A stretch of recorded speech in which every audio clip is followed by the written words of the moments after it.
শামসুল হক জামিন দিল না, আমার জেল হবে না ফাঁসি হবে গো, আমার উকিলে তো কইল না, ম্যাজিস্ট্রেট শামসুল হক জামিন দিল না। উকিলের যুক্তি নিলাম, 3 মাস পলাইয়া রইলাম, হাজিরা গোটে হাজিরা দিলাম, রেহাই তো আর পাইলাম না, ম্যাজিস্ট্রেট শামসুল হক জামিন দিল না।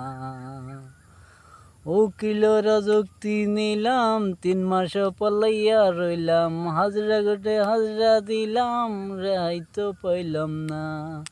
17 জন খাজাস দিল গো, আমায় দিল জেলখানায়, ম্যাজিস্ট্রেট শামসুল হক জামিন দিল না। জমি বেচা টাকা দিলাম গো, পুলিশ ধরতে আমায় পারল না, ম্যাজিস্ট্রেট শামসুল হক জামিন দিল না, ম্যাজিস্ট্রেট শামসুল হক জামিন দিল না।